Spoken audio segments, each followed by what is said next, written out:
Okay, so David Labkovski was born in 1906 and moved to Vilna in 1908. Vilna was a very crowded and active place to live in. He depicts this in his artwork through all the people, and with the use of colors, he shows the happiness and the community there is in Vilna. And as we move on, he moves to Soviet Russia with his brother to pursue the arts. And here, this is the beginning of World War II, and he was actually joining the Red Army in order to make it less suspicious that he was a Jew. And there he was arrested for anti-Soviet behavior. Lots of people were being arrested for anything big and small, so it's not actually known what he did do, but he was arrested and taken to the gulags, which was an imprisonment camp.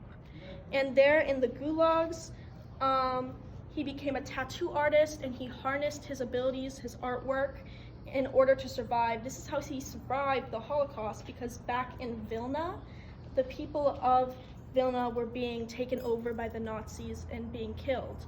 And this is how he survived the Holocaust. And the killings at Ponary, this is where the Jews were marched in the snow with everything they had for miles on end. And this was a big part of the Holocaust ghettos, where, while David Labkovski was in the imprisonment camp in the Gulag, the people of Vilna and all the other Jews were being put in ghettos, two main ones specifically. And in these paintings, you can see how generational it is. There is grandmothers, mothers, children, and babies. It didn't just affect one group of Jews, it affected all of them. And they're so crowded, and you can see they're wearing the Stars of David, the Jewish stars, to identify themselves as Jews.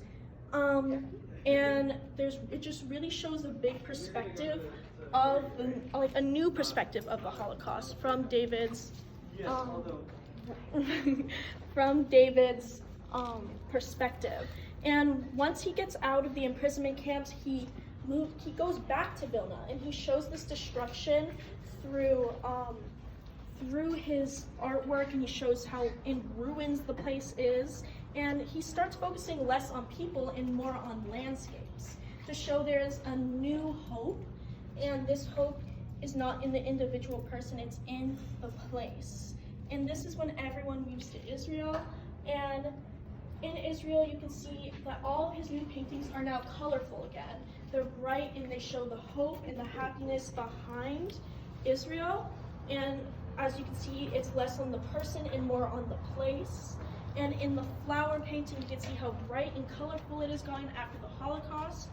And his paintings he decided to publish all of his paintings right when the Holocaust ended, which actually got a negative response, because the Jewish people, they didn't want to relive the horrors of the Holocaust right away. They weren't ready for it.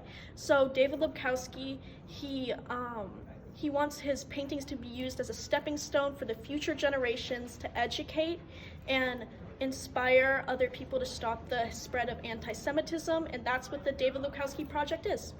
And tell us about yourself just a little bit, how you got involved in this. I'm Leah Gelick. I'm a junior at Oak Park High School, and I went through 6 months of training to be able to give these tours, and I just want to spread awareness and help as much as I can. Thank you.